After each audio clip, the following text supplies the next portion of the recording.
Hello friends, welcome back to my channel. আশা করি সবাই ভালো আছো, আমিও ভালো আছি। এটা পার্ট টু বেচু বলতে পারো, কারণ আগের ব্লগটা তো তোমরা আগের অ্যানালাইসিসটা পেয়ে গেছো। যেহেতু আমি দুদিন ব্লগ আমার বাকি পড়ে গেছিলো, সেই জন্য একটা ব্লগের মধ্যে দুটো ব্লগ ঢোকাতে পারিনি। নেক্সট ব্লগিং যেটা গতকালকে, সেটাকে নিয়ে এই ভিডিওতে বলবো।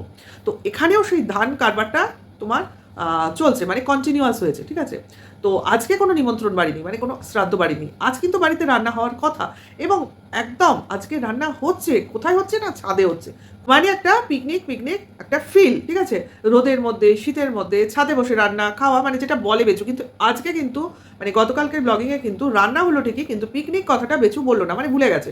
গতবার কিন্তু যখনই খেয়েছে, যখনই রান্না হয়েছে, যখনই খাওয়া হয়েছে, তখনই কিন্তু এই পিকনিক কথাটা এনেছে। মানে এখন বেচুর মনে মনে আর পিকনিক নেই, মানে ফুর্তি নেই, আনন্দ নেই, কোনো কিছুতে যেন সে নিমজ্জিত হয়ে রয়েছে। মানে একটা টেন্সড হয়ে রয়েছে, উৎকণ্ঠিত হয়ে রয়েছে, কি হয় কি হয়। তবুও মুখের হাসিটা বজায় রেখে, হাসি আসছে না, নর্মাল ভাবটা বজায় রেখে সে চাইছে ব্লগিংটা অন্তত করি, মানে আমার ইনকামটা অন্তত চালু থাক। বুঝতে পেরেছো কি বলছি? মানে আমি একটা মোটামুটি ব্লগিং করে ছেড়ে দিই, তারপর ভিত্তারে যাক, এরকম ব্যাপার। মানে আমাকে ভাই টাকা দিয়ে আমি রোজগার করি, সেই রোজগারে আমার সংসারটা চলুক, আমি বাঁচি। এটা হলো বেচুর মূল মন্তব্য, মানে মূল বক্তব্য। মন্তব্য কেন হবে, মূল বক্তব্য, ঠিক আছে। চাল সিদ্ধ হচ্ছে, চাল শুকনো হচ্ছে, আগের চাল পুরনো চাল, এই নিয়ে মা বেটা দুজনেই ব্যস্ত, ঠিক আছে। কিন্তু বাবা কিসে ব্যস্ত? বাবা ব্যস্ত হচ্ছে গিয়ে তোমার সেই তোমার মেইন গেটের ড্রয়িংয়ে। ভাই আমি তার আগের দিনের ব্লগিংয়ে দেখলাম যে মেঝের মধ্যে সেই মেপে মেপে ড্রয়িং করছে। এটার মানে কি? মানে এরম করে কি হয়? উনি কি কোনো ইঞ্জিনিয়ার যিনি এই কনস্ট্রাকশনটা করবে?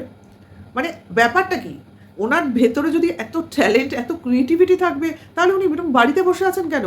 এইদিকে যে বাড়িটা আছে, মানে পুরনো বাড়িটা, সেটাও নাকি বেচুর বাবাই বানিয়েছিল, তাও বেচু রিস্ক নেয়নি। তারপরে গিয়ে তোমার ওই নিজে একটা মিস্ত্রি দিয়ে বাড়ি বানিয়েছে। তবুও সেখানে কিন্তু বেচুর বাবা এই রড ওই রড লাগিয়েছে। কাজে খুব মানে এইটা, এই যে বিশেষ জিনিসগুলো থেকে একটা আইডিয়া আমরা পাচ্ছি যে বেচুর বাবা বাড়িতে ইনভলভ হয়ে যায়, মানে বাড়ির কোনায় কাঞ্চিতে ইনভলভ হয়ে যায়। কিসের জন্য? কারণ নিজেকে বাড়ির একটা অংশ করে উনি তুলতে চান। কিছু করার নেই, কারণ সমস্ত কিছুই এখন যখন ট্রান্সফার হয়ে গেছে, তখন আমি বাড়িতে থেকে বাড়ির কাজে এইভাবে যদি হেল্প না করি, মানে পয়সা খরচ না বাঁচাই, সেক্ষেত্রে ছেলে যে আমায় বুঝবে না, এটা আজকের দিনে ওনার কাছে পরিষ্কার। সে সেইমভাবে তার মার কাছেও পরিষ্কার যে এখানে থাকতে গেলে, ছেলের সংসারে থাকতে গেলে ভাই খাটনি করে খেতে হবে, এবং ছেলে যাই করুক আমাদের উচ্চবাচ্য করা যাবে না। অর্থাৎ আমরা দেখবো, আমরা শুনবো, কিন্তু তবু আমরা বলবো আমরা কিছু দেখিনি, আমরা কিছু শুনিনি, আমরা কিছু জানিই না। আমাদের ছেলে হলো একদম সাফ সুতরা বোলাওয়ালা একটা হতভাগা, ঠিক আছে। তা সেটা কথা না, কথাটা হচ্ছে হতভাগাই বলবো, যার বউ চলে যায় সে হতভাগা ছাড়া কি। তো আমার মনে হলো চাল সিদ্ধ তো আগামীকালও চলবে, কারণ এখনও বাকি আছে, আমরা দেখলাম। শুকনোও চলবে, মানে এটা চলবে। তার মধ্যে আবার কয়েক বস্তা চাল এলো, মানে ধান এলো, চাল এলো না, ধান এলো, বয়ে বয়ে নিয়ে আসলো, ঠিক আছে। সেটা কথা না। তাহলে এত যে কাজ, এত যে পরিশ্রম, ঠিক আছে, তার মধ্যেখানে রান্না বান্না করবে বেচুর মা, কোথায় না ছাদে। তো বেচুর সমস্ত যিনি বাজার করে নিয়ে আসলো, অনেক কিছু, ফুলকপি দিয়ে মাছের ঝোল, তেলাপিয়া মাছ না লাইলন টিকা কি একটা বললো, যাই হোক। তারপরে পালং শাক, আবার ডিম, ইত্যাদি, ভাত তো কমন। তো এই যে সমস্ত রান্নাগুলো হবে, সেটা হবে ছাদে। তো বেচু সমস্ত জিনিস নিয়ে ছাদে উঠলো, ঠিক আছে। তো বেচুর মা প্রথমে গিয়ে কী করলো, আগে ভাতটা বসিয়ে দিল। এটা আমরা বাড়িতে থাকলে এটা আমরা করি, কিন্তু তবুও আমরা করি না। কেন করি না? যে ভাত আমি শেষেই করি, কারণ গরম গরম ভাতটা থাকলে, তরকারি ঠান্ডা থাকলেও এমন কিছু ব্যাপার নেই। যদিও আমাদের তরকারি তাড়াতাড়ি রান্না করলে সেটাও গরম করতে হয়, গরম ছাড়া কেউ খাবে না, কিন্তু ভাত আমরা লাস্টে করি, প্রথমে শুরুতে করি না। সে অনেক কাল আগে এই সিস্টেমটা ছিল, মায়েদের দেখেছি, আমার মায়েদের দেখেছি যে আগে রান্নাঘরে ঢুকে জামা কাপড় ছেড়ে, মানে স্নান টান করে এসে আগে ভাতটা বসাবে। তো আমাদের সেই সিস্টেম নয়, ভাত আমরা লাস্টে বসাই। তো বেচুর মা যেটা করলো সেটাই বলি, আগে ভাতটা বসিয়ে দিল, ঠিক আছে। এইবার বেচু বসলো তা কাটতে, কি আলু কাটবে পালং শাকের এবং মাছের, ঠিক আছে। এইবার তোমরা দেখবে, আমি এখানে একটা ক্লিপিং তোমাদের দেব, সেখানে দেখবে যে বেচু আলু কাটছে, ঠিক আছে, এবং যে বাটিটায় রাখছে সেটায় জল দেওয়া, এবং সেখানে যে পরিমাণ আলু আছে, কাটতে কাটতে তার পাশে একটা বাটি কোথা থেকে এসে উদয় হলো, যেখানে কিনা বেগুন কুমড়ো সমস্ত কিছু কাটা। এটা কে কাটলো? বেচু কিন্তু বেচুর আলু কেটেই যাচ্ছে, ঠিক আছে, এবং সেই পরিমাণই কাটছে। তাহলে বাদবাকি যে সবজিগুলো এলো, সেটা কোথা থেকে এলো? কে কাটলো? কখন কাটলো? বেচু তো কাটলো না, কারণ বেচুর মাকেও আমরা কাটতে দেখিনি। এমনভাবে ক্লিপটা এসছে, যেটা আমি তোমাদের এখানে দিয়ে দিচ্ছি, তোমরা দেখে নেবে। তাতে তোমরা নিজেরাই বুঝতে পারবে যেন কেউ ওটা আলাদা করে কেটে সামনে বসিয়ে দিয়েছে এবং ক্লিপটা ওখানে অ্যাড করেছে। একটা কাট হয়েছে ওখানে, পরিষ্কার বোঝা যাচ্ছে, ঠিক আছে। সেটা কথা না। কথাটা হচ্ছে যে আমি যদি আলুই কাটবো তাহলে অন্য সবজিগুলো কেন কাটলাম না? বা আমি যদি আলুই কাটবো তাহলে অন্য সবজিগুলো কে কাটলো? ঠিক আছে? এরপর চলে গেল ওরা ধান নিয়ে যত শুকনো-মুকোনো করতে। মাও চলে গেল, ছেলেও চলে গেল। হ্যাঁ? তাহলে কি চলে গেল? মার সঙ্গে মা চলে গেলে তো একরকম। আর ছেলেও চলে গেলে কি হবে? ছেলে চলে গেলে সেখানে ক্যামেরা হবে। কারণ ছেলে যেখানে সেখানেই ক্যামেরা। তো এখানে রান্না যে হচ্ছে সেটা তাহলে কে দেখাবে? কেউ তো দেখাবার নেই। এরপরে মা যখন ফেরত এলো, ছেলেও ফেরত এলো, ততক্ষণে মাছের ঝোল রেডি। ভাত কিন্তু উনুনে বসানো। তাহলে এই মাছের ঝোলটা কে রান্না করলো? এবং মাছের ঝোল মানে ফুলকপি, আলু দিয়ে মাছের ঝোল। টোটাল রান্না হয়ে গেছে কড়াই এবং সেটা ঢালা হচ্ছে। কে রান্না করলো? তারপরে তো আরও ব্যাপার, পালং শাক কীভাবে রান্না হয়ে গেল কিছুই আমাদের সামনে শেয়ার হলো না। সেই প্রথম থেকে শেষ অবধি উনুনে যেটা বসানো ছিল সেটা হলো ভাতের হাঁড়ি। বোঝা যাচ্ছে কি বলছি? এর মধ্যে বাবার খাওয়া হয়ে গেল, ছেলের খাওয়া হয়ে গেল, যেগুলো আমাদের দেখানোর দরকারই নেই। খেতে বসলো কারা? মা ছেলে। ঠিক আছে? তা সেটা কথা না। ও তার মধ্যে আবার বাবার ডিমের ঝোলও হয়েছে। এই কোনো রান্না মা কখন করলো? সে নাকি ধান নিয়েই ব্যস্ত ছিল। আচ্ছা, আমাদের কি বেচু মনে করে প্রচণ্ড মানে গাধা, গরু এরকম কিছু মনে করে? যে ও যা দেখাবে তাই আমরা বিশ্বাস করব? সবাই টিনার পিছনে পড়ে থাকে কি করতে? আমি বলি বেচুর পিছনে পড়ো এসে নিজেরাই। তোমরা যারা বেচুকে সমর্থন করো দেখতে পাবে যে কিভাবে দোগলাবাজি করছে এখানে বসে, বসে। কিভাবে লোককে ভুল বোঝাচ্ছে, কিভাবে লোককে ঠকাচ্ছে, কিভাবে বোঝাচ্ছে যে সে তার মাই সব করছে, তারপর তারা খাচ্ছে, এই করছে, সেই করছে। আসলে যে একজন বিশেষ কেউ বাড়িতে রয়েছে যে কিনা অদৃশ্যভাবে সমস্ত কাজ করে দিচ্ছে, এদের মুখের সামনে খাবার জোগাচ্ছে, ওদের কথা মতো চলছে, যদিও এখন কথা মতো চলছে, এরপর ওরা তার কথা মতো চলবে। এটা তোমরা দেখে নিও। খুব বেশি দিন নয়। কারণ এই যে ভগবান কলকাঠিটা নাড়লেন এটা খুব বেশি দিন নয়। যে চুপ করে আছে সেও কিন্তু কিছুর জন্য চুপ করে আছে। এমন নয়, ওদের জন্য চুপ করে আছে। ঠিক আছে? সেও তার সময়টা বুঝে নিতে চাইছে। সেও একটা সময় কিন্তু বিদ্রোহ করবে যে কেন আমি সমস্ত কাজ করব? কেন আমি সমস্ত করেও পর্দার পিছনে থাকব? আমার কি কোনো মূল্য নেই? আমার কি কোনো কাজের মূল্য নেই? আমি কি এখানে ইনভিজিবল পারসন হিসেবে এসেছি? লোকে তো আমায় এখন চিনেই গেছে। আমি তো এখন ভাইরাল ফেস। আমি তোমাদের কথায় ভিডিও করছি, আমি তোমাদের কথায় সব কথা শুনছি। তো আমি কেন সামনে আসবো না? না হয় আমি লিগালভাবে এলাম না, কিন্তু কেউভাবে তো আসতে পারি। অ্যাটলিস্ট টিচার হয়তো আসতেই পারি, অ্যাটলিস্ট পিএ হিসেবে আসতেই পারি। মানে বিশাল বড় জমিদার না, জমিদার ফ্যামিলি, কাজেই তার একজন পার্সোনাল পিএ তো বিশেষভাবে প্রয়োজন, যে কিনা অলরাউন্ডার। ঠিক আছে?